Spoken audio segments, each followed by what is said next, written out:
Hello guys, welcome back to my channel and enjoy this fanfic part 1. Now let's start the fanfic. His clones had dispersed, relinquishing their memories to him that made him aware that they had performed their duties. One had completed writing a letter to his son, one had informed the old man his last wishes, and another carried a baby to his work office, and left a note in a picture frame. He looked down at his chest and sighed with a shuddering breath. A massive claw had pierced his wife's chest along with his own in their last-ditch effort to protect their son. As his life was fleeting, he started to think back to only 5 hours before. If one had asked him then how he was going to spend the night, the very last answer from the darkest recesses from his mind would be dying. He looked to his red-headed wife and her to him simultaneously in the eyes. Dimming eyes shared their mutual distraught emotions, their worries and anxieties. Strangely, physical pain wasn't even a part of the bandwidth. Their thoughts were communed in like fashion, both joined as their lives ended with the uncertainties surrounding their son. It wasn't so much for the fact that they were dying, their clothes becoming drenched in a new crimson. It was the fact that they wouldn't even get to live for Naruto's sake. There was nothing for it, nothing they could do to fight it. Darkness started to swim around the edges of their vision and their breathing slowed and became shallow. Their bodies finally gave out as they exhaled one last time as death staked its cold claim. Minato Namikaze and Kushina Uzumaki, two of the finest shinobi of the village hidden in the leaves, had died, sacrificing themselves to restrain and seal the Kyuubi no Kitsune, nine-tailed fox, a monstrous beast of staggering size and want of destruction. Kushina had held the beast in place with her chakra chains while Minato used a forbidden jutsu to seal the fox demon away in a newborn baby, only born a couple of hours prior. His own son. Although this was a decision filled with regret, he knew he had no choice because he couldn't ask anyone else's child to bear such a burden. He knew how hard Jinchuriki, power of human sacrifice, lived, but he was sure he could overcome it. So he sealed the yin part of the demon's chakra in himself, and the yang portion in his son, confident he could overcome the beast's hate and be a strong shinobi in the future for the village. Kushina had also passed on her birthright to Naruto. His son had double the legacies to back him, and double the responsibilities that came with it. But there was yet another thing that bothered him. He could always sense his rival, staring at him from his hiding place on the night of chaos. His own contender for Yondaime, who believed in power hoarding, and using whatever means to get it and keep it, no matter how dishonest or disgusting they may be. Perhaps he knew that he couldn't get his own, invented, Kekkei Genkei, that had long since been sealed when his heart had been dealt a fatal wound. But what of his own son? Hopefully, the last would be able to figure it out. X=X=X=. An old man sat in a large office with a baby wrapped in swaddling clothes slept in a small basket on the desk in front of him. As he sat in his own chair, he looked on at the sleeping infant and couldn't help but feel envious at being able to sleep just 1 hour after the end of one of the worst disasters to ever befall Konoha. The responsibility of having to look after a half-destroyed village didn't mean half as much work. Unfortunately, it meant 5 times the work and 10 times the stress. The man was dressed in simple red robes being overlaid with white ones along with his badge of office, a dominantly red kite-shaped hat with a white diamond patch at the forefront with the words, Fire Shadow, written in red kanji. His face being the only exposed area of his outfit showed a tanned, wrinkled face that had a few liver spots complemented by a gray goatee and crow's feet around his eyes. However, it seemed that he had gained a few more wrinkles to add to his ever-growing collection. Hiruzen Sarutobi was tired. No, he was burnt out. Everyone had a load of shit on their plate, but he seemed to have the biggest portion by far. He gave a weary sigh as he thought over his problems while he looked at the peaceful infant. The village is practically destroyed due to the Kyuubi's attack. We don't have much funding to fully rebuild, not to mention the loss of valuable lives of shinobi and civilian alike. And there is that council meeting tomorrow and I have to step back in to take control of all of this. And to top it off, Minato-kun and Kushina-chan are dead. They were the most this village had to offer to intimidate the other villages so they don't restart another war, plus the fact that their fame helped to bring in clients that kept this village afloat with funding. For one who was dubbed by the monikers, the god of shinobi, and the professor, he didn't know what to do. I'm getting too old for this shit, he sighed. Suddenly there was a sharp knock at the door. Oh great. Just what I needed. A distraction, he muttered before loudly announcing for the visitor to enter. The door opened to reveal one of his Anbu captains. He was characterized by gravity-defying gray hair, a mask that may have been a part of his shirt that extended from behind his flak vest to the bridge of his nose. The description was complete with a leaf Hittite that covered his left eye. People could only wonder what Kakashi Hatake got off by hiding at least 75% of his face. He'd probably lie if they asked anyway. Ah, Kakashi-san, what can I do for you? Sarutobi welcomed. Is it true that sensei has died, Hokage-sama? Kakashi asked, getting straight to the point. He could see the answer written plainly on the Hokage's face, but still waited for the elder man's response. Hiruzen frowned at the forward question and gave the man the affirmative, and Kakashi pressed on as he pointed at the baby in the basket. And this child, his son. Hiruzen's face fell even more, if that much was possible. He didn't know how Kakashi came to know so quickly. Perhaps all those who knew or could come to that conclusion could be counted on a single hand. Kakashi and he included, of course. Yes. The copy ninja sighed as he silently grieved. He knew as much, having been charged by Minato-sensei himself to guard his wife Kushina while she was in the early stages of her pregnancy till 2 weeks short of the end of it. While he knew that he, Minato, died in sacrifice to save the village would not want anyone to cry for him, he couldn't help but shed a few tears from his exposed eye. So what are you going to do, Hokage-sama? Figuring out a funeral, reasoning out the budget to fix the village, and to top it all off, I'm pondering what to say and what not to say to that damned council. Frankly, that's the easy part. Excuse me. The Hokage looked at him in shock. Everything except his heritage. After all, we can't handle any threats by any villages that have Minato-sensei's enemies affiliated with them. Especially Iwagakure, they both stated with uncanny simultaneous effect. They both stared at each other for well over a minute. Then what about the Minato-sensei told us that he wanted him to be seen as a hero. How did you? I was beside you when his clone told you. Hiruzen started to fervently hope he wasn't going senile. Perhaps it was due to the stress of the situation. Yes, that had to be it. Despite the bleak situation, the older of the two men managed to crack a smile.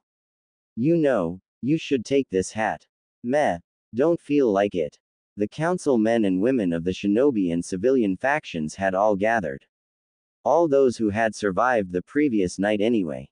A particularly nasty thought ran through his head as he thought about Mebuki Haruno. He briefly entertained the notion that she might have perished during the Kyuubi's rampage, but all hopes fled when he saw the woman's stoic face from behind a council man's head when said man shifted in his seat. Sarutobi could only think that a beast in great want of destruction had literally missed certain people who would not be missed, least of all himself. Did the damn creature actually the rest of the likable people in the village? Sarutobi took his seat and waited patiently for everyone to settle, or rather stalled before his migraine began. Finally coming to a more or less agreeable degree of silence, Hiruzen called for a complete version of it in a less than agreeable fashion, although his aura helped make it far more persuasive. Quiet, he bellowed, leaking just enough intent to scare the muttering civilians and ninja alike. Seeing them all visibly straighten, he nodded with approval. Now that we are settled, what's first on the agenda? Peace was once again forfeit in the chaotic shouts, each person trying to speak louder than the other except for the clan heads who calmly raised their hands. Hiashi-san, Hiruzen acknowledged. What of the Kyuubi? We all know that the fourth went to intercept it, but after a short period of time it disappeared. We wish to know what had transpired, the Hyuga said, or almost demanded as it were. His expressionless face was unreadable, yet Hiruzen noted that there was a hint of worry etched into the man's brows. The Sandaime gazed at the expressionless Hiashi and gave a sigh. Everyone leaned closer, as if a few inches increased their hearing capabilities. The Hokage began to speak. As you all know, the Biju are beings that cannot be harmed without massive effort from the offender. Also, even if they're killed, they would reform in a few years due to the fact that they are merely creatures comprised of nothing but chakra. So instead, Sarutobi beckoned to a maid holding something swaddled in a lilac-colored blanket. He couldn't take the risk of it attacking again in a few years, so he did the best next thing. By now the maid had now reached his side and Sarutobi took the bundle from her as people strained to see what was inside the blanket. For a fleeting moment, he wondered if he was about to make the stupidest mistake of his life, again. He sealed it away in a newborn using the Shiki Fuin, Reaper Death Seal, a Kinjutsu, forbidden technique, which demands your soul in forfeit. He forged the strongest seal ever created with the Shinigami's help in the hopes that you all would see the child as a hero for having to live with this burden. Konohagakure no Sato, village hidden in the leaves, Hiruzen proclaimed, lifting the child. She was saved by her youngest son. There was an ungodly amount of silence for a minute. On everyone's faces there was the unmistakable look of realization.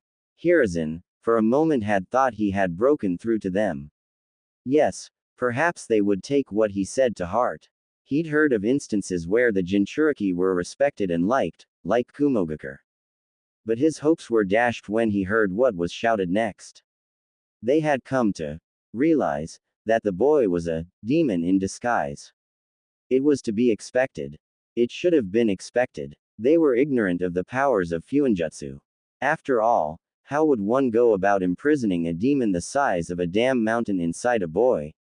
He'd especially had hopes of the shinobi faction of being more educated on matters related to this, but was instead disappointed when they deferred to making the same shouts as the civilians. Whether it was mob mentality or just plain pent-up hatred, Hiruzen didn't know. Kill the demon. What the hell? The damn beast is still alive. Kill it now, Lord Third. My family died to that beast and the fourth left it alive. Those were just a few of those of the civilian faction. All of them were in hysterics. Fuinjutsu was a strange art, yes, but weren't the powers of all ninjas strange to the civilians? Granted, at first it did sound far-fetched for paper with ink scribbles to explode, but so was breathing fire, calling creatures from other realms, pulling bones from your body to fight with and seeing through walls. Albeit the shinobi present have to be able to suppress personal emotions. Not completely, but to a tolerable amount. Also, all of them had to various degrees in knowledge of the sealing arts and that it had virtually unlimited potential. But it was hard to grasp that it was still alive. They also called for its death, although they were trying to use logic in their speech. We should it now, Lord Third. The fourth sacrificed his life to make the Kyuubi vulnerable. After all, what is weaker than a baby? With all due respect, Hokage-sama, the child must be to destroy this threat. And so it went. On one hand, they were more respectful of his authority. But on the other hand, the message was still the same. The third was saddened to think that no one would recognize this child for who he is, a hero. But then again, heroes were seldom loved in their own country. And Anbu quietly and slowly reached for his tanto. To anyone who would be watching, they would assume that he was prepared to act as crowd control, in case anyone decided to become physically offensive. His right hand finally completed its 30-second journey to its destination and gripped the handle of his weapon akin to a hungry predator on its prey that refused to let go. He then reached for his cyanide and nightshade pill and held it in between his molars.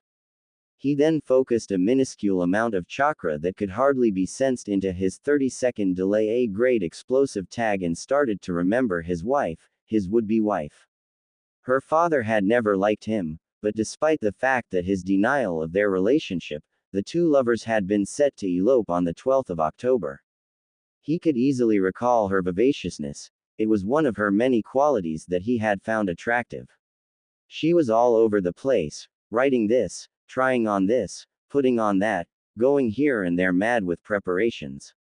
He was passionately in love with her and her with him.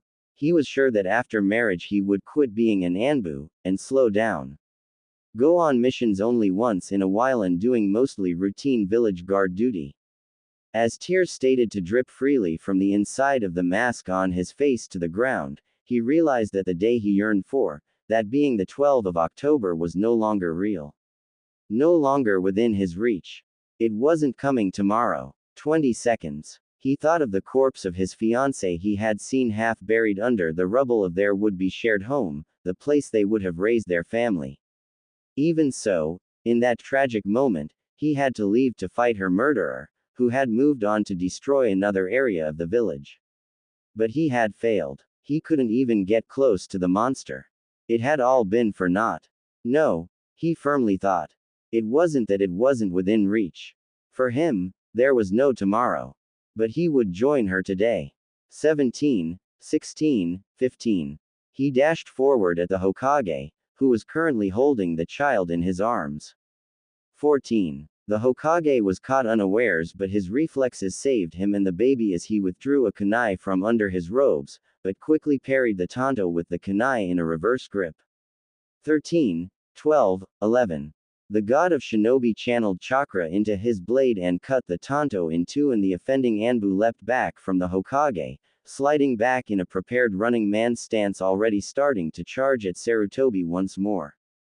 The other Anbus watching the fight were surprised at first but got over it as they hurled multiple kunai and shuriken at the offender that struck and embedded themselves in his flesh, particularly his heart, lungs and stomach. His sprint slowed to a run, then to limp, then to a pained crawl, still moving towards the old man holding the bane of his existence. Fear of the love of his life. Holding the baby as if it was innocent. 10, 9, 8. Halfway there. His final position was settling into a prostrate form in front of the sandame, kunai and shuriken sticking out of him everywhere, making him resemble a human porcupine. The weapons also made the man bleed out to some extent, but not enough to him in the next few seconds. Hiruzen noticed something akin to water at the bottom of the Anbu's mask. Saliva. Tears maybe. 7, 6, 5. The Anbu groaned in pain. Won't be long, he grunted to the Hokage. Why would he say that? The Hokage thought. Probably because he's dying. But there was some satisfaction in it, even though he failed to me. Was he a spy? Assassin perhaps? Kami? Just what I needed.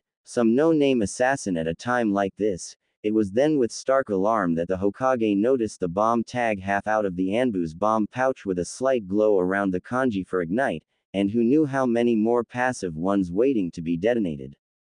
Of course. 4. Explosive tag. Run. Sarutobi bellowed. He quickly looked around and saw everyone fleeing, and noticed that Anbus were performing the Shunshin no Jutsu, body flicker technique, with the slower civilians.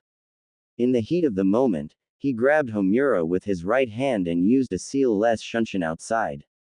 3. The Hokage suddenly appeared outside and released Homura, who promptly proceeded to dry heave. It had been a while since he himself had been or done a Shunshin. Moving at high speeds at short ranges with drastic changes in scenery does that to the inexperienced or infirm at times when it seemed as if they were teleporting. 2. Will you be alright? Hiruzen asked hastily to the man who was on his knees, who appeared as if he was about to cough up a lung. I will be fine, he answered between coughs. But where is Kaharu? Kaharu. 1. You must go back for her. Take the boy. As Sarutobi was about to hand over the child to Homura, the council room exploded in shattered glass and assorted flying debris.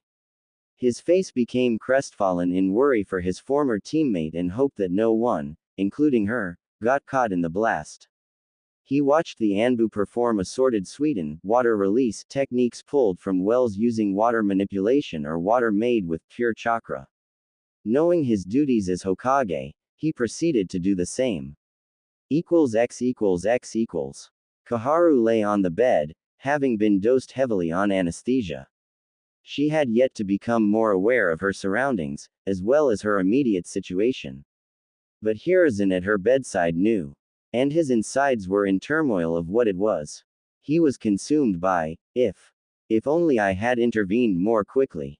If only I had screened Anbu with personal tragic losses. If only I had given the child to Homura, then grabbed both him and Kaharu, all would have been saved. And so on. It was a warm day in November in Konohagakure. Just a typical day filled with birds singing, people socializing with each other through games like shogi, eating contests, or just relaxing. The village's children played with each other in the less busy streets and in playgrounds, their cheery laughter giving mirth to the adults who looked on at them. To top it off, a pleasant wind was blowing, keeping everyone cool. All in all, it was a very pleasant day, not to mention the fact there was even a festival planned for later. Everyone was happy, save for one. A 6-year-old boy sat on his butt hugging his knees in the shade of a large tree crying. He was upset because of unfairness. His spiky sun-blessed hair was dirty and unkempt that drooped a bit over his crying cerulean eyes. His whiskers that exaggerated his emotions when smiling, grinning or frowning served to single him out from the crowd and ostracized him wherever he went. He was wearing a black t-shirt with a pair of small shorts complete with shinobi sandals. All Naruto Uzumaki had wanted was a turn on the swing in the playground. He didn't go for someone who just went on. He just went to a girl who had been swinging for a good 15 minutes. After all, give someone else a chance, no. The girl just looked at him and threw a begging fit to stay on a little longer, and her outlandish behavior tagged her as a very spoiled little girl. What she couldn't beg for, she cried for. When that didn't work, she screamed. Naruto, trying to defuse her, told her that he could wait a little more. Sure, he said with a high wattage smile. Pleased with her victory, she stayed on the swing for another 10 minutes before he asked again. Cue crying. This attracted her father's attention, who was conversing with his wife on a nearby bench. He looked over to see the bane of Konoha with his precious angel, and she was crying. In all honesty, even Naruto at his age knew that the developing situation didn't look good. Oi, demon brat, get away from my little girl, you! He shouted, already looking for a stick or rock or something to punctuate his sentence with on the boy's person. He finally found a rather large branch and rushed at the boy, determined to defend his daughter. Before he could hit the boy, however, 2 members of the Konoha police force, clad in their typical robes complete with their clan crest, a red and white fan, appeared out of thin air, grabbed him by the wrists and shoulders, and then all 3 disappeared. About 10 seconds later, one returned and started to escort Naruto away from the scene. He was already familiar with how they operated, and just let them handle him however they wanted. The man's wife, however, let Naruto know how she felt about the whole situation. You damn demon. Look at the trouble you've caused. First you pester my child, get my husband arrested. What next? Are you going to get me next? Why don't you just die and let us live in peace? This, spawn of the Q. That was as far as she got in her rant as another operative of said force appeared behind her and landed a cuff on the nape of neck, driving it upwards to the backside of her skull, effectively knocking her out. He then proceeded to grab the still crying girl and then disappeared with the 2 females in a swirl of leaves. The remaining patrons of the playground didn't dare do anything while Naruto was escorted away by the first. Nothing that could get them into trouble anyway.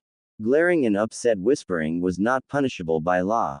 The miserable boy, no longer able to rein in his emotions, burst into tears and ran away from his handler into the woods. The Uchiha, deciding to give him some space, proceeded to shunshin away to return to patrolling. The boy pumped his short legs as fast as they could carry him. He had no real destination. It could be anywhere, so long as he could get away from the cold glares, angry murmurs, and unfairness. The boy was about to pass a large tree under which he tripped on one of its great protruding roots at his top speed. All it served to do was to bring him to a complete stop from his adrenaline-enhanced run, physical pain compounded on his emotional one. He crawled over to the tree, and started hugging his knees, still crying. The immense pain in his ankles started to dull and then fade altogether. The boy, however, continued to cry for another 5 minutes, after which he laid on his side still hugging his knees. The ankle was sprained only for a few minutes. Looking up at the tree, he was lulled to sleep by its gently swaying branches in a hypnotic, rhythmic pattern. It felt lovely. He then fell asleep. X equals X equals. It sounds very promising. Furthermore, it stands to both of our nation's benefits. Corsan, Hiruzen stated after the discussion. Without a doubt, Hokage Dono, the ambassador replied. In addition to sharing trade routes, we will be able to open new ones, greatly increasing financial assets of our respective villages. We also stand to gain militaristic clout when we assist each other in conflict. Excellent. The Hokage beamed. The council won't need long to deliberate this. It doesn't warrant much to ponder over, seeing that the answer is as plain as black and white. In the meantime, I trust that you will find your accommodations to your liking. You shall be able to stay as long as you wish, Sarutobi went on, a bit eager to please. The Kyuubi attack 6 years ago had put a seemingly bottomless hole in the treasury that desperately needed filling, hence the reason the Hokage wanted this treaty to go through. It was more or less kissing, not that he would admit it to anyone. Much obliged, Hokage Dono. I certainly shall. At a discreet signal, 2 of his masked Anbus appeared. Anbu, please show our guests to their accommodations for the night. As the Kumo Nins left to be escorted to their hotel, the elderly Hokage smiled. This was his first true smile in 6 years. Finally, things were going to get better for the Hidden Leaf. They badly needed a win. Yet, somehow, it felt off. Like it was too good to be true. He hoped he was wrong. X equals X equals. It looks to me that the Raikage was right. We made him an offer he just couldn't refuse, and it really shows that they're desperate for the money to rebuild. The damn tree huggers. Core Jinsaku was pleased. While he knew he was on a potentially suicide mission with his guards Keiji and Aizu, he knew that his death would consolidate more power to his home, the village hidden in the clouds. What are the next steps, Core? Aizu quietly asked. His patience wearing thin, Core nearly yelled. Speak up, man. Damn, I'm tired of always having to read your lips to know what you and Keiji are saying. You know it is in our nature for being born of the Saranto clan, Aizu quietly stated, completely nonplussed by his cohort's exclamation. Well, at least you're not as bad as Keiji. Barely says 5 words in a whole year. Anyway, we all know what to do. Both of you will get into the Hyuga clan compound and retrieve the heiress. They should all be focused on Lady Hitomi having contractions. Keiji, do you have the concentrated time essence? Keiji gave a small nod. Good. Keiji dropping the time essence in her tea, or even releasing it in the air in her room should cause her to have premature contractions. While everyone is fussing over her, we will acquire the heiress in the confusion. Having these Horikuya clan members will further help this endeavor, considering they don't have chakra coils, but instead purely manipulating yin and yang release to use stealth techniques. They should be, theoretically, invisible to the Byakugan dojutsu. Then Aizu will fetch me the girl and I'll use my swift release to get back to Kumo, leaving behind a clone with my cohorts to ensure we are not suspected, leaving at the time we told the Hokage.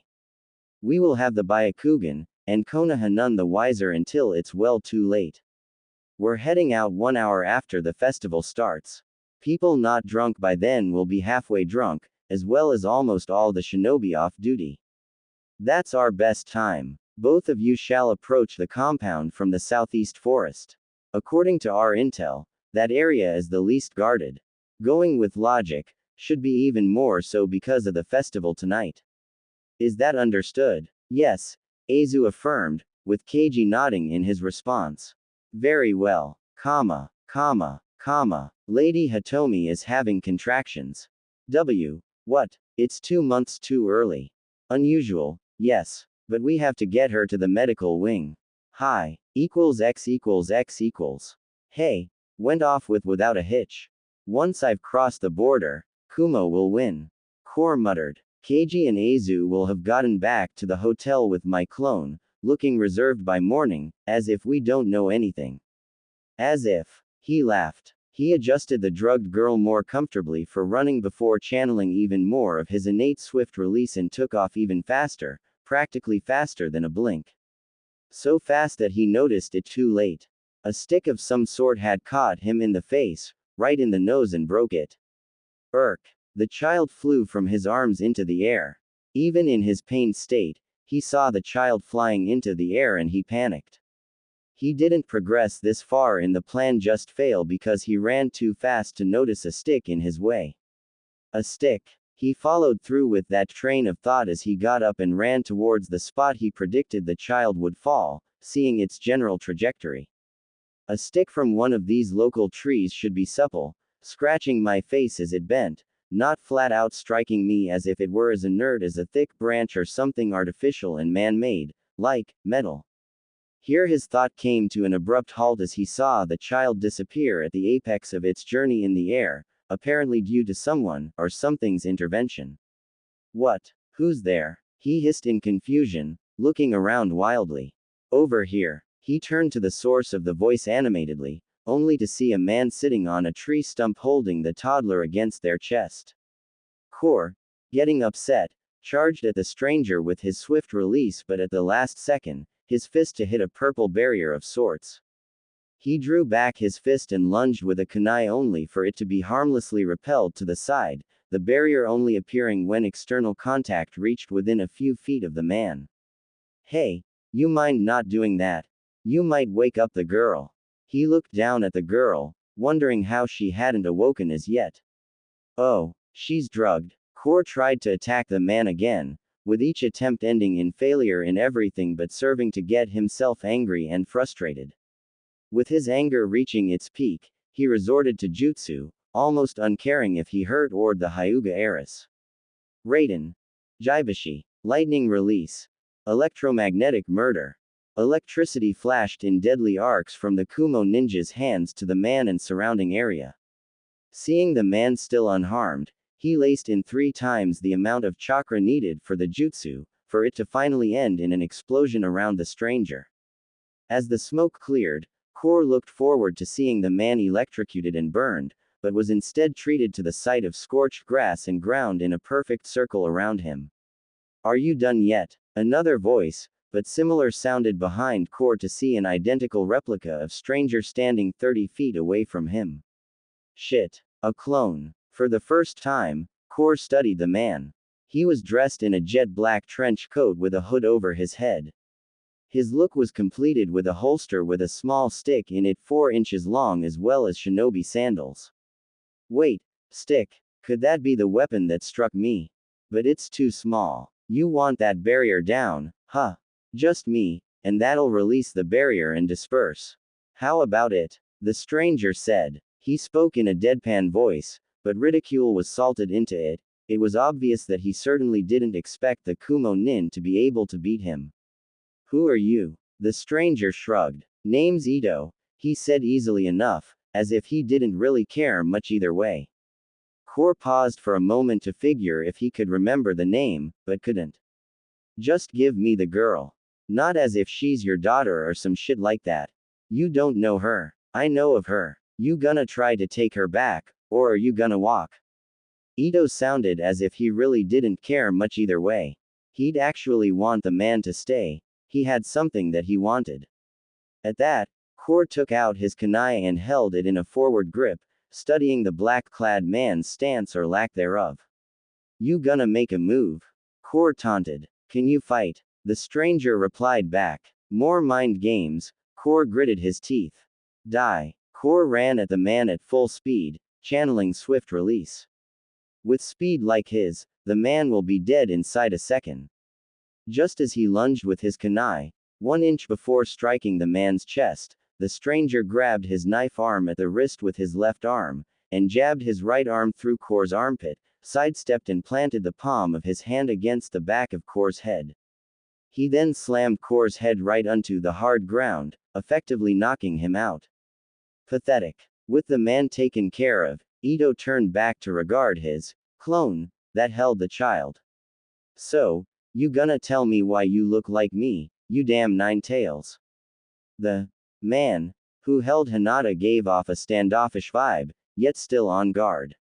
You've never changed your wardrobe, and it's better to look like a crook than a beast running amok through the village, am I right? I came because I sensed a brain-ing bastard hanging around. Better I take after you when I'm prepared. Hiashi was angry. No, he was downright furious. Some third party had to be involved. There was no way a 4 on the verge of 5-year-old could be able to escape detection from the all-seeing Byakugan. But who? He couldn't call anyone to mind. If the child was really outside the village, there had to be foul play afoot. He couldn't call to mind anyone who would do this to him or his daughter, not anyone alive or locked up anyway. But even if they could have been there, they had no means of being able to sneak into a compound filled with people able to see through walls, kidnap his daughter and sneak her out of a shinobi-dominated village without the tiniest bit of suspicion. But what had happened and there was no undoing it. They had to pick up the pieces, relieve some Hyuga guards because of incompetence, and find his daughter. Alright, that's enough, Kuya, Hiashi said in a huff to the nervous branch member as he made up his mind on his next option. Return to your duties. Hearing this, the frazzled branch woman was relieved, as she had thought that she would have been punished for bringing bad news. While Hiashi did not practice using the caged bird seal, like other main branch members, particularly the elders, he was unpredictable at times of great adversity, and this was certainly one of those times. He wasn't generally unkind, but he did look especially in the mood to be. X equals. I am here to see the Hokage. His normally stern and flat tone, and was marred with worry and anger, and likewise was his face. She allowed him to go upstairs and informed him to knock on the Hokage's door once there, and he did so with markedly more hurry than she'd ever seen a Hyuga in. Come in, the muffled voice from behind the door said. Hiashi turned the knob and pushed it open to find the Hokage dressed up in a simple blue kimono. Apparently, the man was just about ready to leave himself to attend the festival. Hokage-sama, a moment of your time. I have an important request. You just caught me, Hiashi, the wizened Hokage said coolly, though his mentality was rapidly settling into crisis mode. By all means, Hiashi-san. What is it? The old Hokage inquired. My daughter's missing. I wish for you to locate my daughter, Hinata, so I may know her whereabouts, the slightly frowning Hyuga replied bluntly. But isn't this a clan problem? Even more so, this should pose no problem for the Hyuga's dojutsu. That is the problem, Sarutobi-sama. We cannot locate her within the village walls, dojutsu or not. It's. Hiashi hesitated, trying to choose his next word, disconcerting. Well, this suddenly went from bizarre to upsetting. This is serious. It was an easy assumption that Hiashi wanted him to use the crystal ball to find his daughter, made more sense than mobilizing a couple dozen ninjas. Without the prompt being spoken, the Hokage got out the crystal ball and started the technique. Soon, an image of two men appeared, one of which held Hinata against his chest while the other held a man over his shoulder. The unconscious man on the shoulder was recognized as the ambassador he was speaking with earlier. Hiashi and the Hokage saw the one with Hinata about to knock at the door that the two black-clothed men stood in front of. However, the man with Hinata hesitated, and seemed to argue with the other before then poising to knock. Where is that? Hiashi asked. It seems familiar. Is that our door? Both Hyuga and Sarutobi froze. At the same time of the image of the man knocking at the door, they heard a knock at their door. Both Hiashi and Hiruzen shared an uneasy look, and the Hyuga nodded to him as if saying to let him in, not as an order or request, but as a plea. The elderly Hokage then flared his chakra twice to tell the hiding Anbu in the room of a potential threat before he welcomed the men inside as clearly as he could manage. Come in. The door pushed in to let the two men in, along with their human baggage, but the one who carried Hinata entered in the lead. Hiruzen took in their description thoroughly. Wearing a black trench coat not unlike Ibiki's, with black full-length pants along with black shinobi sandals, some sort of kanji he couldn't see clearly. He also wore gloves that exposed the tips of his fingers with protective metal plates on the back of the wrist.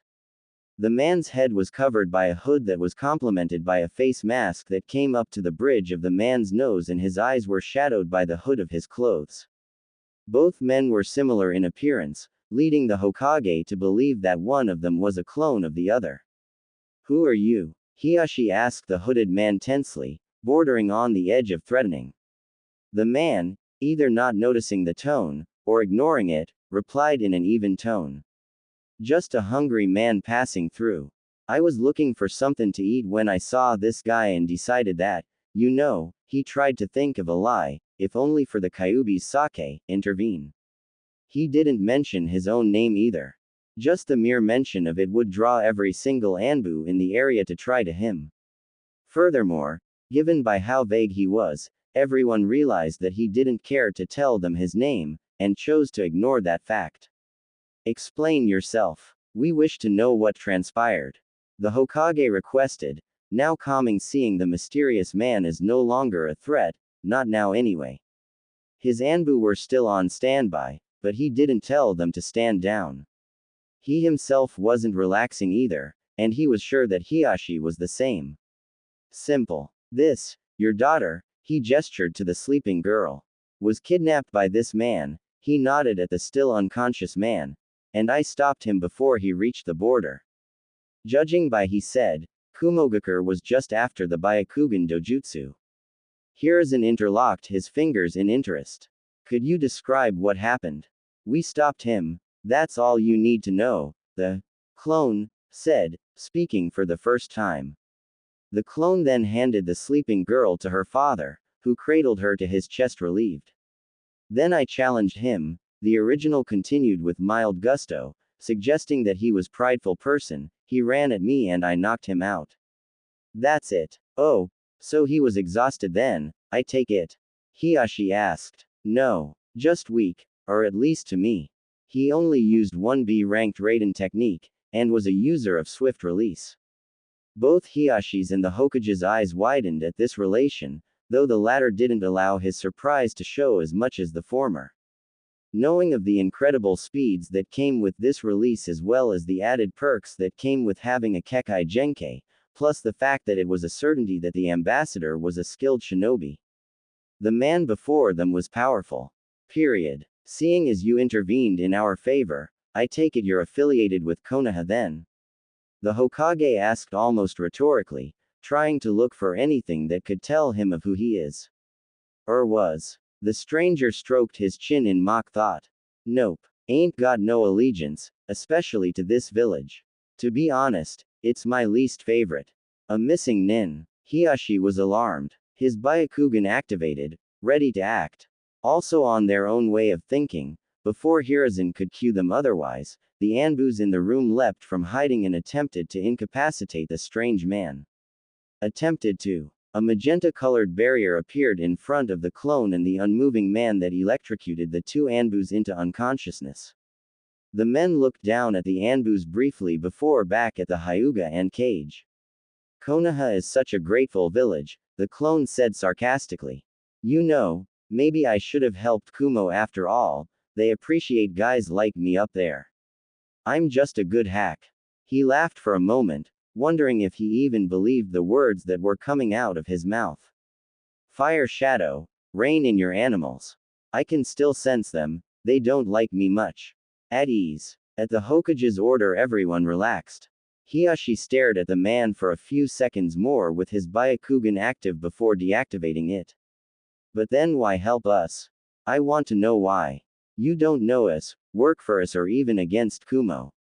You had no reason to." Hiyashi said, trying to get over the fact that the man disabled two Anbu without even moving. Among his many other off-putting characteristics. The clone his head in apparent curiosity. "So you'd prefer I assist Kumo, I take it?" "No," Hiyashi almost outright exclaimed. "However, I am grateful to you, sir. You have my gratitude for returning my daughter, gratitude and well wishes. If there's anything I can do to repay you." "Careful," the man said cheerily, "or I might have to take you up on that. Would you like to work for Konoha?" The Hokage asked, wanting to have such a powerful ninja in his ranks. Or at least have a friend instead of an enemy. Damn, old man, weren't you listening? I don't like Konoha. He made a show of shrugging his shoulders, trying to get it across that he didn't wish to rebuff the man, only to refuse his offer. So no thanks. In any case, take the man. The stranger dropped the ambassador as if he was nothing more than garbage, and yet unwillingly, and started to turn to leave. The clone had already left. No one was sure when. I hope you'll never need my help again, 'cause I'm not a huge fan of helping. But about what you said about being grateful to me, I dig that. Methinks I'll take a favor later on if I need it.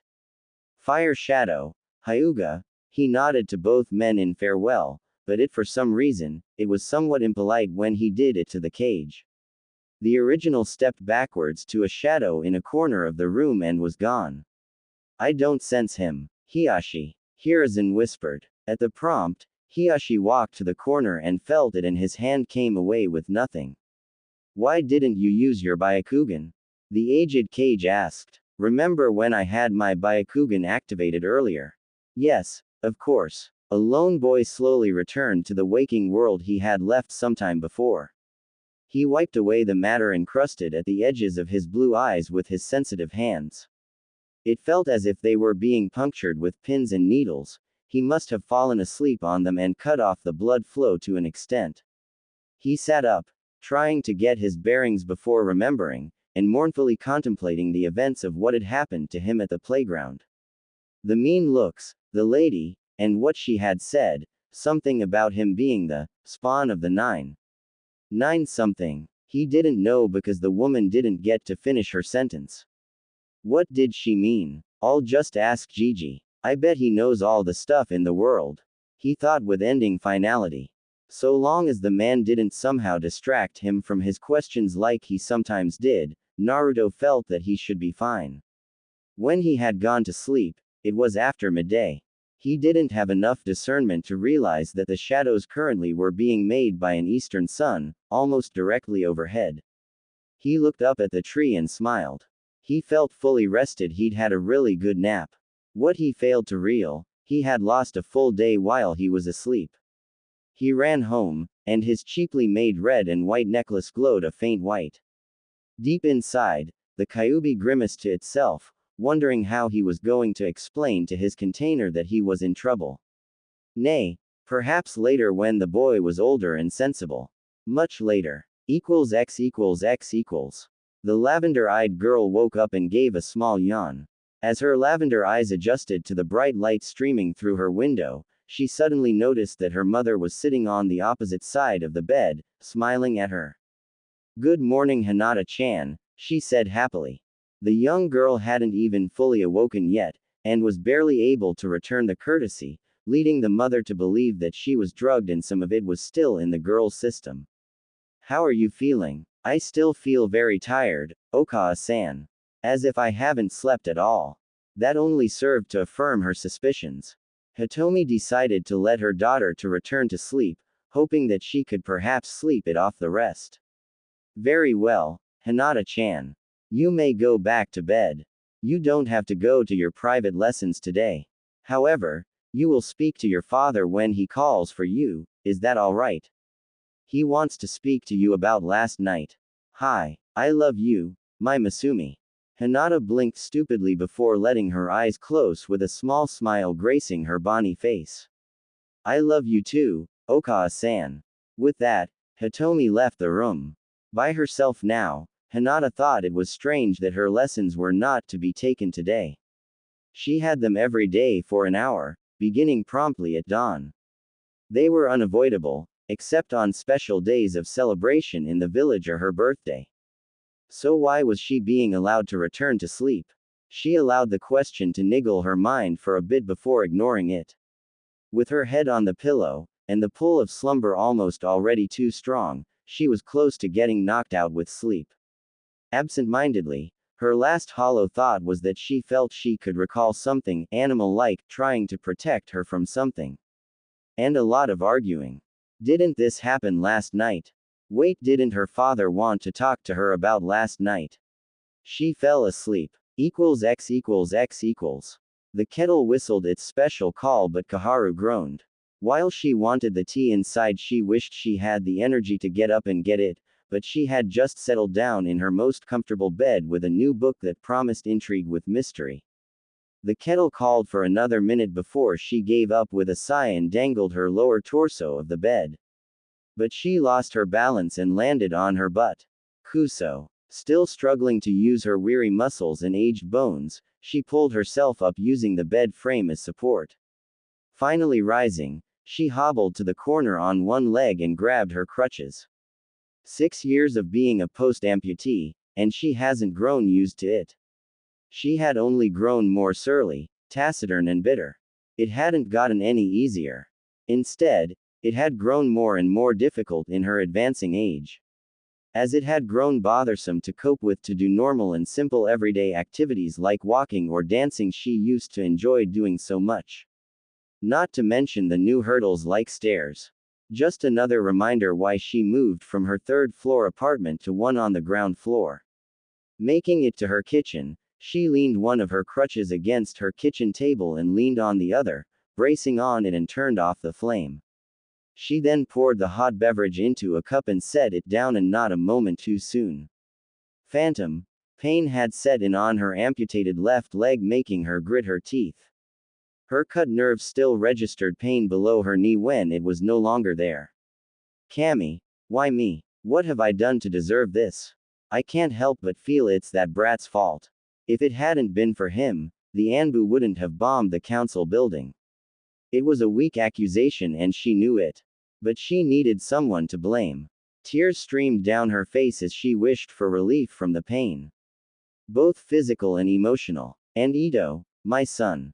Where is he? I don't even know if he's still alive, what with Hiruzen keeping him from me with his damn exile. Doesn't he even care? Naruto fidgeted uncomfortably in his seat before letting his head hit the desk as he suffered through his teacher's, or sensei as Iruka's ego would prefer, boring lecture, not wanting to look through the window anymore. Bemoaning the loss of what looked like a day perfect to be anywhere else doing anything else, he allowed the sound of the man's teachings to break down into a background monotone. Winding down in his ministrations to his class, Yumino Iruka smiled as he thought of all the young minds he was passing down his knowledge to.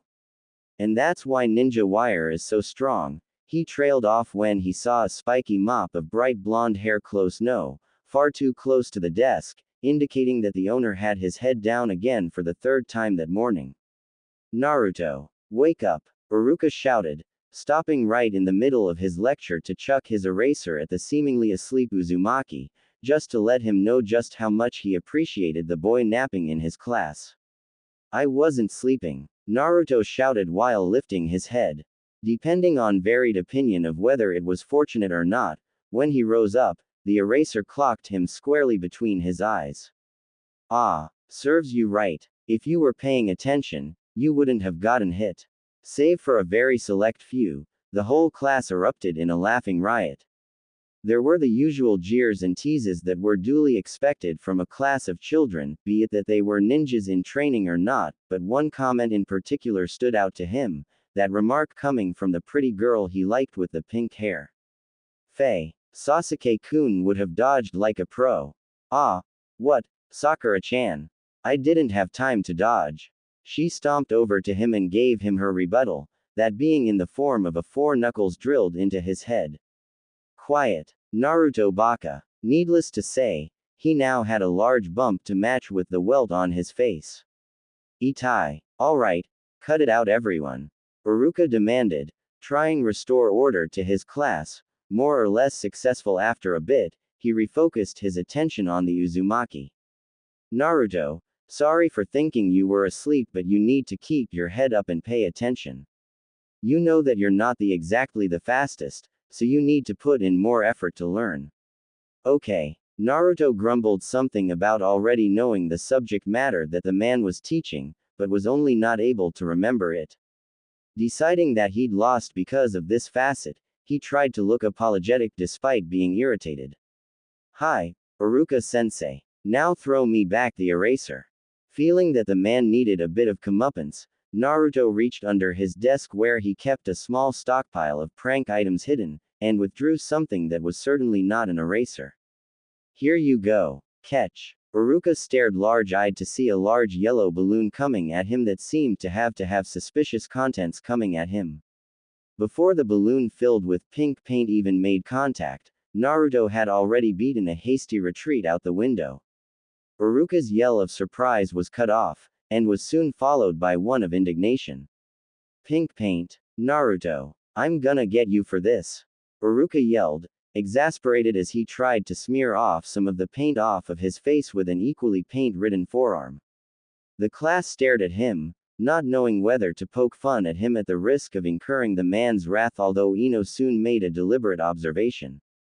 Iruka's all pink. It's such an awful color. That's my hair color, Ino pig.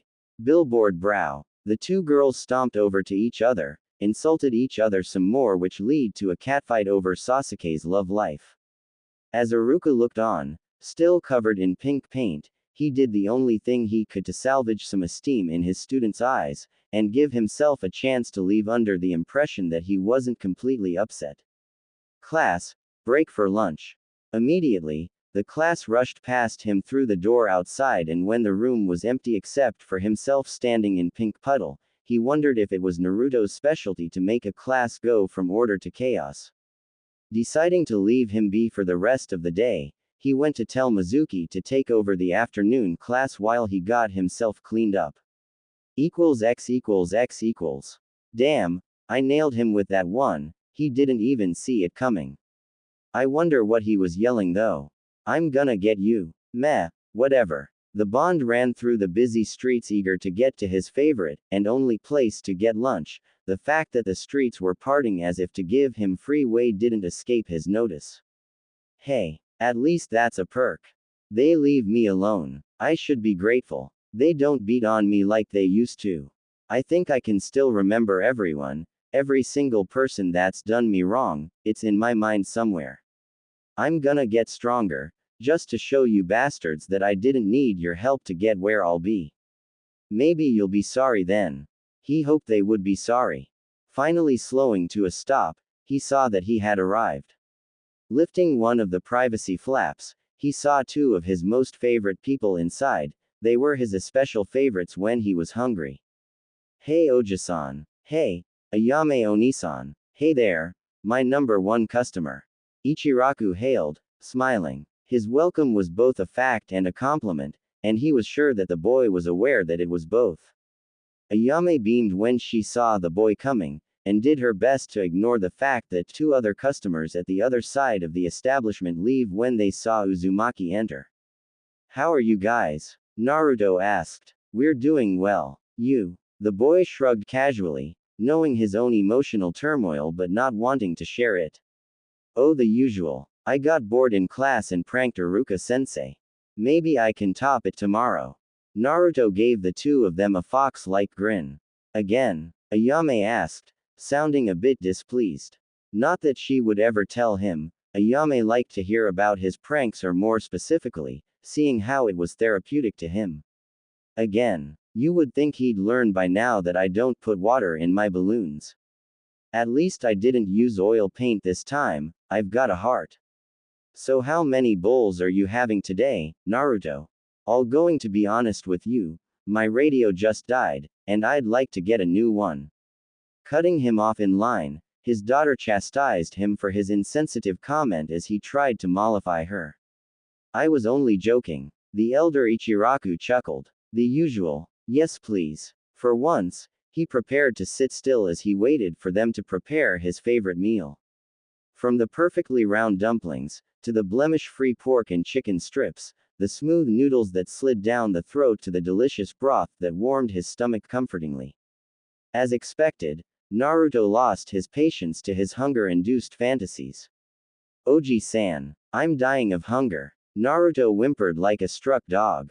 You're so melodramatic. Here it is. With that said, Ayame placed down a miso ramen, another one with pork, and her father came out with one that didn't smell entirely right. Naruto's nose twitched. Oji-san, is that? Yes, Naruto. You haven't forgotten, have you? It's Tuesday. No. He was about to get up and run, but Ayame reached across the counter and caught him by the scruff of his shirt. No. Come on, Naruto, the Hokage ordered us to give it to you. So hey, me thinks that if you become a Kage, you can cancel it and force him to eat it when he's retired. She knew it couldn't happen, and he knew too. He still appreciated her sense of humor, and it helped bolster him a little bit. You bet I will. Now let's get it over with. Naruto reached for the bowl, looked into the bowl and grimaced. Something wrong, Naruto? Ichiraku asked. You know, besides your poor diet ethics. It's an abomination. It's soup. Ayame deadpanned in response to the boy's melodrama. And I tried my best to make it more tolerable for you. I even had them soaking in miso spices overnight. Ayame replied in a complaining tone. Naruto looked into the bowl. Instead of being filled with noodles, meat and dumplings, it was filled with spinach, broccoli and Brussels sprouts. Damn. Well, itadakimasu, he said hesitantly. He looked back over at Ayame, who was waiting expectantly to eat. Well, if she could put in extra effort just for him to eat vegetables, maybe he could reciprocate. Maybe if he'd had more than one choice in restaurants, Naruto figured that he'd stay right here. They kind of reminded him of his family in Wave Country. I love you guys, he grumbled almost humorlessly, but I hope you know that I love you less on Vegetables Day. They smiled. X equals X equals. So, Sasuke-kun, do you wanna? No. Well, how about, no? The Pinkett was dejected. He'd already shot down both her invitations before even hearing them, only by using a single syllable word. She cowered like a dog with its tails between its legs. Later, Sasuke-kun, to which Sasuke didn't even bother to reply. The brooding Uchiha sighed and placed his chin in between the palms of his hands. As he sat on the park bench, he tried to take his mind of Itachi for once. The Dobie. Am I the only one who saw it? I could see that the eraser was going to hit his goggles, probably hard enough to break them, but it was like he was trying to decide whether or not to let it hit him. But he's just a dead last. I am stronger than him, more skilled. I am an Uchiha, but it was strange. Sasuke could be prideful, and he acknowledged that. He could also accept that other people were stronger than him, and he knew that his own despised Ani was many times more powerful than him. What he couldn't accept was the fact that Naruto could actually be stronger than he looked, more skilled. If it really is like what I saw, why not let it hit his goggles? I know that they're cheaply made and sold at a discount price because they lack a meaningful purpose. Is it the goggles that he's fond of protecting? Or are the goggles hiding something? Suddenly, the Uchiha grinned. That's it. I'll just take the goggles from him. If he tries to protect it, it'll mean I was right. If he doesn't, then I'm just overestimating the Dobie. Now, how to Itachi. Sasuke walked off, falling back in his pastime of imagining himself torturing his traitorous elder brother. Though unrealistic, it was purely cathartic. X equals X equals. Thanks, I guess. At least old man Hokage won't force feed me again. You don't make it easy, Naruto. At least you didn't run away this week. Naruto was exasperated. I attempted to. I would have gotten away if someone hadn't grabbed both my legs. He cast a half-hearted glare at Ayame. He couldn't believe that the mild-mannered girl could or would do something as to tackle his legs to prevent his escape. Well, that's it. No more of that ramen, Dadbeo. Good thing I saved the best for last. The miso'll help get the vegetable taste out of my mouth. At least until next Tuesday. Tsuki smirked. I'll just stay home on that day then. Naruto was feeling smug. Do you want the Hokage to send someone after you again? Naruto shivered. The last person the man had sent was no joke. He'd woken up in the middle of the night to see an Anbu in a Neko mask had tied his limbs to the four corners of his bed. The Anbu went on to shove vegetables in his mouth and then pinch his nostrils shut to make sure he ate it so that he could breathe through his mouth. Not an enlightening experience, or one he wished to have again anytime soon. Or ever, for that matter. No matter how much he'd told the Ichirakus that it was traumatizing, they'd only laughed, be it in disbelief that it was a joke or merely ridicule. Well, I'll see you later, guys. By the way, I need the 20 bowls of ramen for next week, you know, in those takeout bowls you guys have. Sure. Naruto-kun. When and where? The orphanage again. Ayame asked as she was given a small booklet of 20 sticky notes, all of them with an amateur picture of a whiskered smile. It was a drawing of a wide grin with 3 lines on either side of the grin, akin to aforementioned whiskers.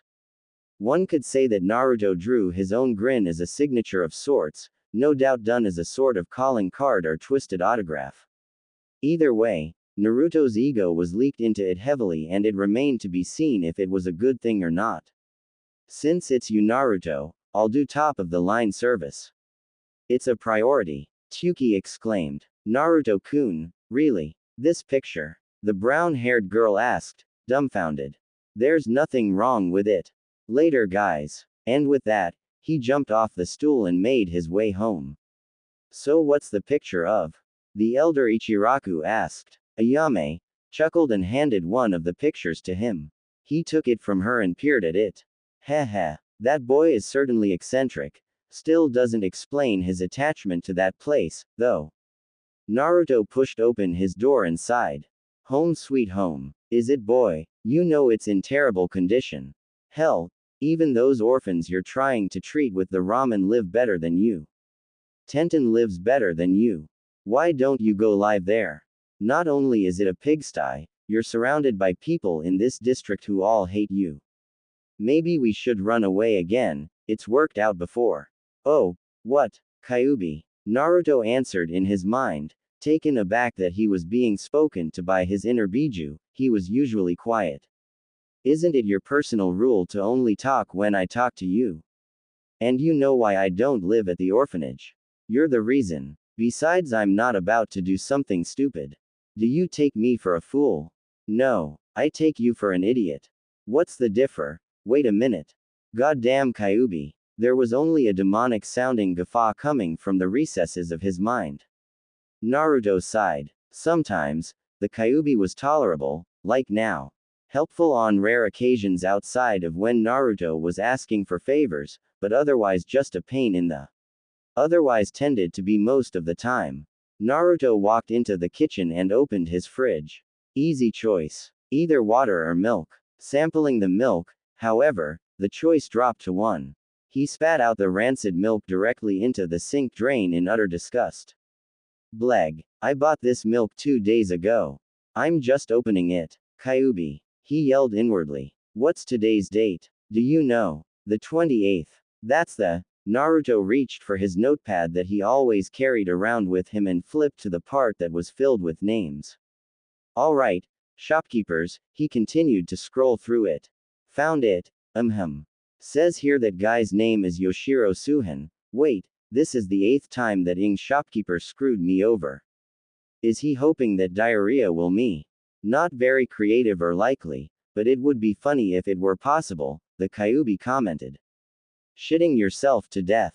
Hey. Trying his best to ignore the chakra monster's statement, the Uzumaki asked it for what it called on a coin flip. Spread a nasty rumor or just a normal prank? Naruto took a Ryo coin and flipped it.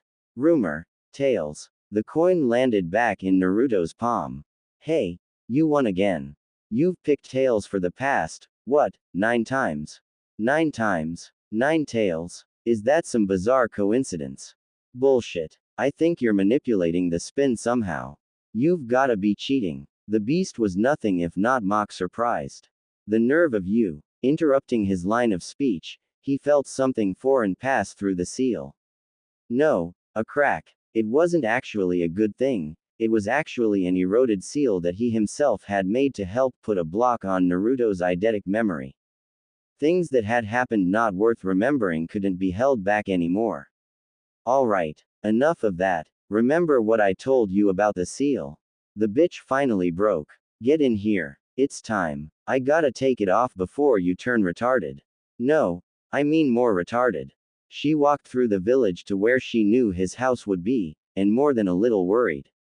The academy's school day was finished and her favorite blonde had failed to attend. While he openly admitted, no, shouted that he hated the academy for having too much damn bookwork, he never skipped a whole day. Come running in at the final hour a few times, but never a full day. Besides, while he was reckless, he wasn't stupid, or at least that she was likely one of the very few who thought so. The Genin exam was the day after tomorrow. He wouldn't want to botch his chances by failing to attend. Without even realizing it, she had walked straight into the district where Naruto lived. She sighed. She did it again. She let herself fall into a state of autopilot. Even though autopilot mostly ran on muscle memory, this only went to show that she visited him a lot. Visited him without him knowing. No, she was stalking him when he left his home daily in the afternoons. I could use his absence as an excuse to visit him. If he's there. What if he isn't? What if something bad happened to him? Should I talk to somebody about it? It was too easy for her to get caught up in doubt, and what was worse was that it usually low-key led to self-doubt. What would I do if he doesn't want to see me? It was a rather pitiful state of mind, she reasoned, and she was fully aware of why. While she was pressured to be a perfect heiress for her clan, especially the elders, she got some constructive help from her mother as well as her father from time to time. She did not have any ambitions such as becoming the head of the clan, nor her sister, and this detracted a lot from her drive to perform well. As for Hanabi, she merely wanted to be the first of the Hyuga capable of incorporating elemental chakra into the Jukin, gentle fist. It was presumed impossible, but that was the primary, and ironic, reason why Hanabi wanted to be the one to do it. Neji was even being considered to be a fallback heir, being born so close to the main branch as well as being a prodigy of the gentle fist style in more than 5 generations. But he was particularly cold. He seemed to have some vendetta to everyone but his parents. Perhaps only he knew. Perhaps the cause of her shy personality and self-doubt could be due in no small part to him. Suddenly, Hinata found herself in front of Naruto's apartment building and she sighed. She had been on autopilot again. However, this poor mental reflex seemingly sabotaged her by leaving her to try to actively think about what her next move should be. When a while had passed, she realized that she had been standing as still as a statue with her hand poised to knock for more than 10 minutes. What if he doesn't want to be disturbed? She pondered using her Byakugan. It seemed like the safest solution. If he's doing anything that seems important, I won't disturb him. If he's casual, I'll knock and request admittance. She formed her unique dojutsu hand seal. Byakugan. Her dojutsu immediately pinged into use with veins bulging around her eyes, enhancing her eyesight with the extra chakra. That must be him in the bedroom on the bed. Is he sleeping? Maybe I should just leave. But she looked on a little longer. Something felt off. She knew that Naruto did not take afternoon naps. He was too hyperactive for that. Besides, he would have been training at this time. And why was he lying down in that position, akin to a dead man? And his chest wasn't moving. It was as if he could be, well, dead. That was when she finally processed that last thought. Dead. No. With that, all self-issues went out the window and hesitancy be damned. She took a step back and rammed the door. The lock easily gave way out of the dry rotting door jamb, but the privacy lock and chain held fast. She rammed it again and the lock came out with a piece of the door's wood stuck to it. She rushed into the bedroom and gasped, seeing her crush lying stock still on the bed. Naruto-kun. She was about to burst into tears when she noticed him take a small breath and exhale. Now relieved, she became embarrassed to practically breaking and entering his home when he was only sleeping. She stood and waited a little longer, trying to match her breathing with his, just in case he was actually having difficulty breathing, as she wasn't up for checking him physically, she'd probably just pass out. Inhale. After taking a deep breath, she watched and waited patiently to exhale when he did. Despite having taken a deep breath, she was still forced to exhale after a minute, and it was only for a while later before he exhaled. Something's wrong. His breathing's still much too slow even for sleeping. She checked his pulse at his neck and timed it. She was now grateful for all those hours she'd spent extensively reading about the human anatomy when she was just starting to learn the Juken. She checked him twice, but Naruto's pulse was barely 10 beats a minute, and very faint. Hinata was surprised and rapidly becoming anxious. It was as if he was hibernating, for lack of a better word. The Hyuga immediately started to pace beside the bed. What do I do? What do I do? Call someone. Who? Give him CPR. Mouth-to-mouth resuscitation. She looked back to the object of her crush as a deep crimson blush crept up her neck into her face when her mind went into overdrive thinking of the implications. Kneeling down on the ground next to where he was on the bed, she tried to nerve herself up to try. But with her own face merely inches from his, her own hesitance and feelings for the boy stopped her, and superheated her face in a fiery blush. And as sure as night follows day, her thinking of Naruto like that led to fainting, and her head slumped down on his chest. X equals X equals. The gigantic nine-tailed fox grumbled to himself morosely. It had been 13 years since he was sealed. He could easily escape, what with Naruto relinquishing control over to him so easily. In fact, this wasn't even the first time that he'd been able to, but the truth was that he didn't particularly care for escaping. He had his reasons, the most predominant of which was the fact that he had nowhere to be, not to mention the potential scenario that Naruto would die. There was also the argument that he was probably safer being jailed than being free and being sought after by all the nations to be jailed again. Sure, he could fight them off, but he doubted he'd ever get to nap in peace again. The Kyuubi wasn't necessarily an evil being, especially considering that he was consisting of young, supposedly, good, chakra. Regardless of this, mentally, he was a neutral being and did things when he felt given to act. He helped when he felt generous, destroyed entire landscapes when he was pissed but otherwise just kept to himself. Minds were intangible and basically all things alive had one. It was what really counted in a being and it was specifically that which he was working on. Naruto's mind, that is. For 3 years, Naruto's had a seal suppressing the memories of his childhood. A recycle bin of sorts. The memories would have made him catatonic for life and soured him, perhaps even making him mental. But as any other trash can, there was a limit to what it could hold, but it could not be disposed of as Naruto's abilities, and principally his eidetic memory, which made that impossible. Now, the memory-suppressing seal was threatening Naruto's mental health, as well as his own. Naruto would go crazy, and the Kyuubi himself would just become chakra without a mind. Just random periods of behavior that would lack direction and purpose, so he was now forced to remove the seal. Hell, maybe the seal would have lasted longer if he was more proficient in Fuinjutsu, he thought as he finally finished. Boy, it is done. It is time to awaken. How are you feeling? She slowly came to, with her limpid eyes seeing only a blur. She blinked as her vision became focused, trying to get her bearings. That's not my bedroom ceiling, she thought when she stared up above her. Wrong color. Had cracks, definitely not hers. Where was she? Are you awake now, Hinata-san? She looked around frantically, searching for the owner of the voice all the while still trying to figure out where she was. Probably tired of seeing the girl rubbernecking in her efforts to find him, the voice spoke again. Right here. She leaned her head all the way back while lying down. She now saw Naruto sitting behind her head in a chair adjacent to the couch she was in. Naruto-kun, she yelped, hurriedly getting up. She now remembered what had happened. Naruto seemed on the brink of death, but now he looked as fit as a horse. I was check, visiting you. Immediately her fair complexion went for a scarlet one. That's fair. So, what? You knocked, but when I didn't answer, you decided to break it down. He queried, pointing at the damaged door.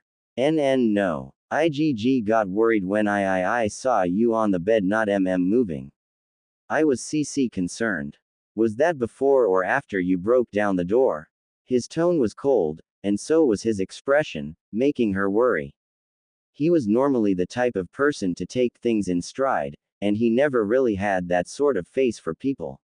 She took it hard that her crush would look at her like that. I, I used my BB Byakugan. I'm very sorry for BB breaking the door and violating your privacy. She was worried that he was angry with her, seeing his expression. Naruto was about to blow up, then seemingly stopped to consider what she said. To her surprise, her crush started to laugh. It started as a chuckle while he was serious, but he lost his serious expression by the time it turned into a deep-bellied laugh. Hinata stared at him stupidly, trying to get himself together before he completely lost posture in the conversation. He cleared his throat. Sorry for laughing at you, Hinata. I guess it's alright since you were justified in your concern for me, even though it kinda makes me question why. The truth is, here he choked and looked away. For someone to be concerned for me or even visit besides old man Hokage or the Ichirakus, or even if it were them, it means a lot to me. Thanks, Hinata-chan. He was so sincere that it was painful. Meanwhile, Hinata could hug herself in her joy and relief. He used the affectionate with me. He likes me. Outside of her head, however, her facial complexion had flushed so much that one would have thought that she was trying to impersonate a tomato. Fortunately, she soon got it under control before Naruto looked at her again. Clapping his hands, he tried to clear the mood for something more light.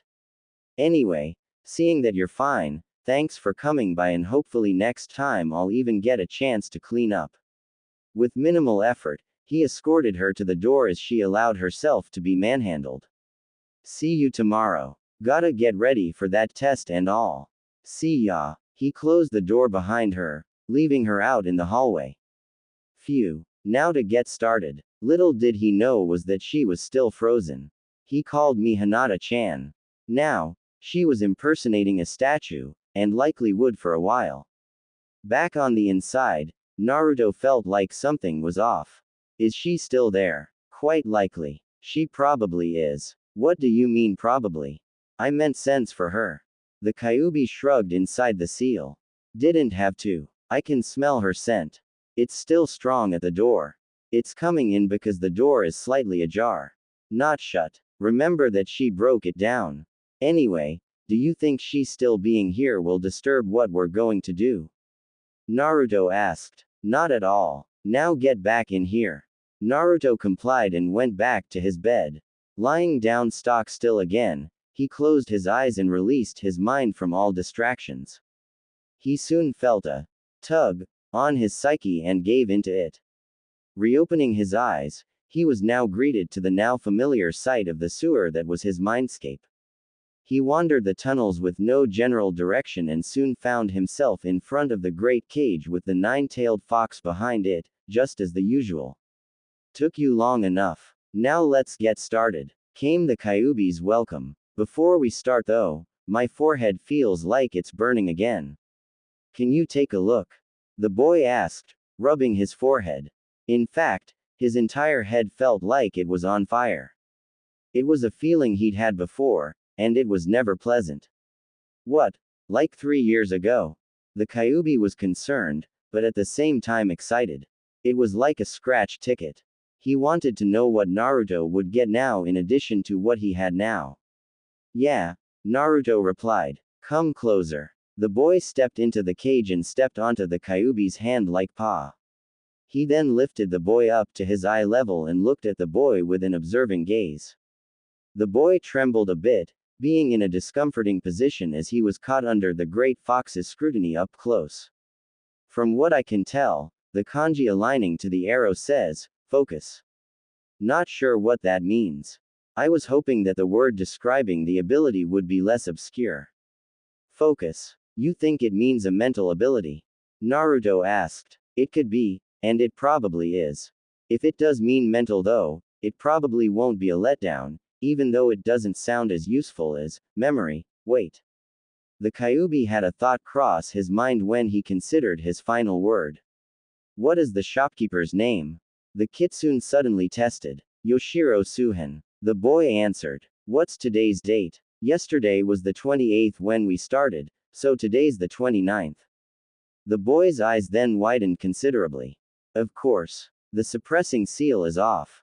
The boy gave a wide grin but soon frowned.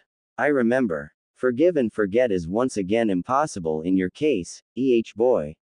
You're now more mature to deal with the memories of getting your ass whipped by the village, anyway. At least you don't need to walk around with that shitty notepad anymore, or having to keep asking me for the damn date. And, understanding, seems to active again. You're not as slow as a snail anymore. I'm still taking offense to all of this, you know. Let it be. Do you remember the school's lectures? Yeah, I can. What I was awake for, at least, the boy jested in good humor. Despite his eidetic memory now active again, he felt better. The monstrous kitsune put down the boy and snorted.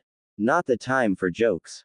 The exam's in 2 days, so you must study. The Kyuubi stopped to re-choose his words and laughed. Heh, I mean read the teacher's books tomorrow. You won't forget it at all. But damn, these abilities are strange. There could be more of them waiting to be unlocked. This is an unusual bloodline limit. I have never seen nor heard of it before, and I have lived for centuries upon centuries. It could have been created in you, or it came into existence just a generation or two shy before you. Such simple gifts, yet the potential is virtually unlimited. The Kyuubi scratched his chin, now getting increasingly worried about the bloodline thief that was gunning after his container. You can leave. I'm tired. The Kyuubi yawned and settled down with his head on his hands. Kyuubi, the boy said hesitantly. The kitsune said tiredly, half opening a bloodshot eye. Thanks. You know, for everything. I'm gonna make sure that we find him and end the guy thatted my parents and got you sealed in me. I owe you that much, at the very least. Yeah, sure. You're welcome and all that emotional shit. Now let me rest. With a curt nod, the boy disappeared out of the mindscape, figuratively leaving the Kyuubi by himself. I never could understand that boy. Maybe I need some of his understanding ability, the Kyuubi muttered under his breath. On the outside of the seal, Naruto opened his eyes and waited for them to adjust to his overhead light, although he subconsciously believed that they attuned far more quickly than they usually did. He sighed tiredly with a hint of frustration in it. Yeah, I remember, especially when I got memory. Is it a blessing, or a curse?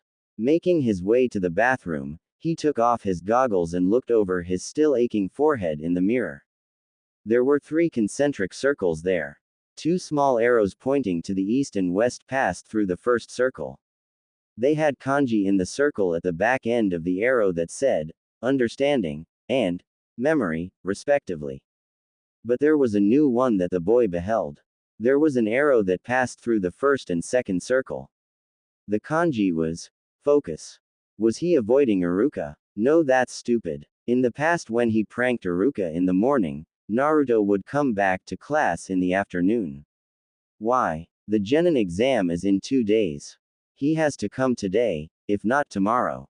Or he'll fail. Yes. Today's the day. I'll find out, one way or another. Even he himself didn't know why he was letting himself think or obsess over something so trivial, but it did occur to him that it was likely due to the fact that he was bored, and the academy itself was humdrum. He suspected that he was at the top not only because of his prestigious clan, but also because he practiced the most when he was at home, and he was the only one who did, save for a few like Shino and Kiba. The latter was probably practicing his clan's taijutsu all the time, which would explain his dismal grades. But the tests were also tied in with practical knowledge, like shuriken throwing angles. That's why Sasuke reasoned that he was at the top. Just by training, he went about his hygienic duties and prepared his breakfast. While eating, he thought of the final exam. Perhaps it wouldn't hurt to go over a book or two, in the event that he got a couple of irrelevant history lessons. What was he supposed to do? Throw around useless history facts instead of shuriken? How the would that his older brother. Regardless, his patience tested, Sasuke read. After finishing up, he left his house to make his way from the Uchiha compound to the academy. Along the way, he was greeted as usual. Ohayo, Sasuke-san. Hello, Sasuke-sama. This was the typical greeting from the civilian Uchiha. They could not reproduce the prized Sharingan that was sought after by the village. They disliked him, he presumed. The villagers in general kept calling him the last loyal Uchiha, as if the civilian ones didn't even exist. His brother had murdered all that were capable of using or reproducing the Sharingan. Those civilians mattered somewhat to Sasuke. At least for now anyway. Until his own Sharingan activated, he was one of them. He would play along with their hidden snide. Ohayo. He answered. As soon as his Sharingan activated, his brother was going to be in a whole lot of trouble. X equals X equals 497, 498, 499, 500. He pushed off one last time off his hands into a squat, then rolled backwards over the lateral side of his right arm. In the final moment of the occurrence, he backflipped neatly, landing on the balls of his feet on the very edge of the roof of his apartment building. Perfect. And that's that. Tomorrow's the exam. What are your plans for the day? I'm sure you don't expect to just walk up to the teacher and ask politely for his notes, do you? Actually, that's exactly what I expected to do. The boy's sweat dropped. Anyway, I've been thinking. You think? Didn't I warn you about that? Naruto grumbled heatedly to himself. Once again, the Kyuubi was acting like a pain in the I have. Understanding. Again, okay. Damn. I know I acted like an idiot for the past few years, but it's over now. I guess so. You even entered the mindscape almost as soon as you felt like it. Focus. Seems mediocre at first, but now I'm thinking of the possibilities. You could even perfect mind over matter. To think, you could be tortured and you would be able to whistle through it all, simply by having your concentration elsewhere. Yeah, true. But I don't intend to get tortured anytime soon. Anyway, I've been thinking about the Genin exams. Go on. The Kyuubi was curious. It all boils to 200. At this, the Great Fox was confused. That didn't happen often, and certainly not within the past couple of years. He prompted the boy to explain, and Naruto obliged him. Exam results. Think about it. It all comes to 200. In the exams, they determine team placements by combined scores. They place the top 2 of the class with the bottom of the class. It's like a sum to 11. 1 plus 10 equals 11. 2 plus 9 equals 11. 3 plus 8 equals 11 and so on. I understand. The top 2 best in the class plus the last is like adding 100 plus 100 plus 0. As it gets closer to the middle, you would see something like 90 plus 90 plus 20 or 70 plus 70 plus 60. A sum to 200. In other words, Sasuke plus Sakura plus you equals shit. The Kyuubi now realized what his container was driving at. Yeah, it worries me too, especially having to go on a team with Sasuke, even though I really don't mind Sakura that much despite how punch-happy she is. But think about it. We could use this knowledge to manipulate who we could want as a team. Naruto was growing excited, but his mind did not wander thinking of the possibilities. Naruto went about his normal hygienic activities while he kept up the discussion. Let's see. Using numbers, without counting those ordinary civilian ninjas. They have nothing notable. They all average out each other. Sasuke, 95. Sakura, 95. Shino, 90. Hinata, 90. Ino, 80. Choji, 80. Shikamaru, maybe 30 or 40. Kiba, 20. Me, 10. Naruto snorted while Kyuubi laughed out loud. You had it coming, boy. What with falling asleep and truancy in the mornings and whatnot. You know it wouldn't have made sense anyway. My memory ed at the time. True. But you could have taken notes. We're straying from the issue. By now, Naruto had donned his new outfit. It's safe to say that the Uchiha and Haruno will be a team. Inuzuka, Aburame and Hyuga will be on another and the last team will be a repeat of Ino Shikacho, being comprised of Yamanaka, Nara and Akamichi. Let's see. The members of Ino-Shika-cho are out. Besides, one's perpetually lethargic, one needs to constantly eat to store fat and has no stamina to support his weight in Ino, he grimaced. Gives blondes a bad name. Oh, as if you were any better. He ignored the jab at his intelligence. I don't want the stuck-up Uchiha on my team, and maybe, I guess I don't want Sakura on my team after all. That leaves Kiba, Shino and Hinata. You should definitely go for the Hyuga. She obviously likes you enough to visit you when no one else would. The Kitsune did not mention that the girl was infatuated with him though. He was content to let his container figure it out. He would simply count the days it took him before he realized, starting with today. It still didn't appear likely, and the Kyuubi low-key got the feeling that Hinata would have to yell it into his face. I guess that part about Hinata makes sense. That leaves Inuzuka and Aburame. Shino seems to be the most chill out of all of us, and he's pretty smart too. Kiba, now, he would probably be constantly fighting for dominance like his clan. They act like dogs, fighting to be the alpha. They imbibe it from their mother's milk or something. He would be the easiest to manipulate, or the easiest to cheat out of a team. But if ends up on my team, it'd probably be a daily pissing contest with him. Sounds like a plan. Well, get going. You will have to talk to the mutt before the day is out. He grabbed his goggles and strapped it onto his forehead, concealing the symbol. Yeah, that's right, Datbeo. I'm Naruto Uzumaki, new and improved. He rushed out the door, but had to pause in order to stop up the door with some paper and jam. I really have to get the door repaired later. Thieves could just walk right in, he mused. What do you have worth stealing? Trying his best not to yell out loud at the Kyuubi for not his constant immature teasing, Naruto ran to the academy. Having arrived early, he stopped at the institution's library and picked up a book about Konoha's history and went into his classroom. Mizuki was the only one in there, preparing exams for tomorrow. The silver-haired man noticed the boy's entry, but not who he was. Not caring to chat up the man, the Uzumaki only grunted out his pleasantries to the teacher, who replied with, "Ohio," for standard courtesy. Naruto sat in his seat, opened his book and read while he waited for his classmates to arrive. He didn't have long to wait, and soon the rest of the students arrived in bulk and Iruka followed after. He must have driven them inside when he saw them loitering about outdoors. Being in the lead of the group, Kiba was the first to notice someone sitting with a book in front of where the face would be.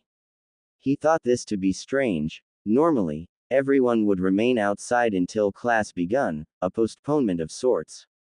If he was there already, he was enthusiastic about learning, not to mention the fact that pretty much everyone had been outside already. Hey, new guy, what's your name? Kiba asked loudly. Naruto dropped the book to the desk. Everyone gasped. Naruto had shaved his hair to a lower and more manageable level while still retaining its spikiness. As for clothes, he now wore black Anbu-style pants that were ankle-length, revealing gray shinobi sandals. He also wore a long-sleeved midnight blue shirt that was zipped right up a close-fitting neck that had a bandana around it that was littered with red streaks throughout. The shirt itself had a hood that was currently down. In addition, he had a 21-inch tanto, the handle was 5 inches with a single palm grip, on his back in such an angle that it positioned the handle of the blade over his right shoulder. The look was complemented by some sort of cylindrical sheath that rested perfectly horizontally just behind him on his waist. In fact, the only thing that Naruto retained from his old outfit were his goggles. It spoilt the new look somewhat because of its mismatch in scheme color, but not much. Naruto, is that you? Iruka was stupefied and the body of students were shocked beyond belief. Sure, Iruka-sensei, it's me. The boy answered. I only got a haircut. What's the big deal, huh? Now hearing the boy's voice, Mizuki looked up for the first time from his paperwork and observed the development. What's that damn brat up to now? He muttered under his breath before clearing his throat to speak up out loud. Naruto. Nice outfit. Finally decided to have mercy on our eyes by getting rid of the eyesore of a jumpsuit you owned. What inspired you to wear these clothes and get that tanto? Mizuki asked cheerfully. Getting serious for the exam when it's almost here. Something like that, I guess. Naruto answered. Iruka was surprised. He could tell from the boy's aura had chanced in the single day he'd spent away from school. He still retained his eccentricity, but the facts were there. New clothes, explained his situation in 6 words, wasn't being excitable. Clothes didn't necessarily make people brand new, but this was a brand new Naruto. Ha, look at him, trying to act all tough. Bet he still can't even do anything worth a damn, Kiba laughed scornfully. Akamaru, the boy's companion dog on his head, barked somewhat unsurely. Naruto frowned a little but soon let a smirk dominate his features. Heh heh, hey Q, I just found a way to manipulate the Inu here. It's convoluted, yet simple. It can't lose. What is it? The fox was now interested. Naruto was becoming increasingly clever, he could admit that. But the day when Naruto's intelligence exceeded his might be soon upon him. Think. He's very arrogant, like most Inuzukas are, but they're primarily taijutsu specialists. If he loses a taijutsu match, he'll try to mend his pride by investing all his time to improve on it only, so he could win a grudge rematch. He won't cram for the written exam so he'll fail that. Even if he gets perfect marks in taijutsu and the 3 academy jutsus. He'll still barely pass, but in dead last. He'll still barely pass, but in dead last. They finished at the same time. I'm proud. I would have tried to do something more sly and painful, but you do something less underhanded that will also teach that mud a lesson, the beast said in amazement. I forgot how smart you were. Why the hell did we suppress your abilities in the first place, anyway? Yeah, now let's see if we can cut him down to size. Is that so? I can't do anything worth a damn. How about a taijutsu match then? He asked the Inuzuka, already knowing what the end result would be. Who do you think you're talking to, dead last? Kiba jested. The other students now began laughing at the whiskered boy, boosting the Inuzuka's ego. I'm talking to an Inuzuka mutt with dog breath. Or is he gonna run away with his tail between his legs? Naruto now turned the students against Kiba, and they all, oohed, when heard his comeback. Say Iruka-sensei, it's alright, isn't it? It'll help us prepare for tomorrow and you weren't gonna teach anything today just before the exam, were you? Naruto asked. No Naruto. Just revision. But I still don't approve. Iruka remarked with a resigned groan. I say let them go at each other. Can't last longer than 15 minutes. So long as they pay attention in class for the rest of the day, I've no qualms. Mizuki gave out his opinion. Hey, shouldn't last more than 15 seconds. Inuzuka is going to rip the little shit to shreds, especially now since he's angry. Should be fun to watch. He thought. Alright, I guess that's true, Yumino conceded. He still didn't want this to proceed, but he really didn't have a choice. If it didn't go through, his students would heckle him for the whole day. And besides, if Naruto ever deserved some sort of karmic action for a prank, particularly a recent one that was paint-related, then this was fair, although he hoped Kiba wouldn't him. X equals X equals. The students surrounded the sparring circle, and Sasuke pushed his way to the front. While he wouldn't admit it, he was eager to see if his questionable theories on Naruto were true, that being whether or not he was actually concealing his skills. Perhaps even more interested in Naruto's welfare but too hapless to try to go through the crowd to observe more closely, Hinata activated her Byakugan to see through the crowd, and marked Naruto out as usual because of his uniquely large chakra coils. Naruto handed his tanto to Shikamaru, mouthing to him to keep it for him. He then took his place on the mat, where Kiba was doing stretches. Ready, mutt, just you watch, the boy growled back. Naruto, what about that? Iruka pointed at the holster peeking from behind Naruto. He wasn't sure what it was, but he was sure that it was a weapon of sorts. What about it? Taijutsu match. You know, hand to hand. It's in case Akamaru intervenes. Naruto said shortly. and in case Dog Boy gets feral and claws start coming out. Kiba was born with the ability of the claws from his nails.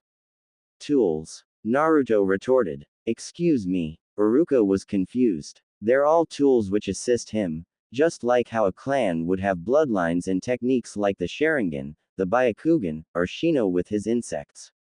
They're all tools which assist them, as are my weapons. Naruto explained. As if I need Akamaru or my claws to beat the likes of you. The Inuzuka called. Iruka was shocked. Naruto had defended himself eloquently, and since when did he have the moxie to teach? Iruka decided to just give. He'd been doing a lot of that lately. Naruto, seeing Kiba finally settle into his pouncing stance, went into his own. He stood sideways to Kiba, positioning his left foot facing forward towards him with his right foot behind him, pointing to the right. Most of his weight seemed to rest on the left leg. Also, he stood mostly on his toes and his outstep while his arms were loose, hanging a bit limp. The students were all thinking that it was not the academy's stance. Some said it looked weak, some said Naruto made it up, and still others laughed. Honestly, Mizuki was a bit more fascinated in the stance than most, but was far more interested in the coming beatdown. He stepped forward and started the match by swiping down his hand. Hajime. Kiba, deciding to end the match quickly, sprinted at his opponent, thoroughly intending to knock Naruto out with only one punch. That'd teach him not to overstep his place. Naruto angled his head to the side and caught the offensive arm and pulled on it, adding his opponent's running momentum, and pulled Kiba past him. While he passed him, he stuck his foot in the way, tripping him. Kiba face planted instantly, and all the students laughed at him. He jumped back up onto his feet, seething. He had been careless. Naruto was stoic, and that only served to piss him off more. He threw punch after punch at him, kick after kick, each being countered and him being thoroughly embarrassed with each passing one, as well as growing tired. Akamaru barked concernedly from the sidelines. Finally, he decided to kick Naruto, below the belt, aiming for his groin.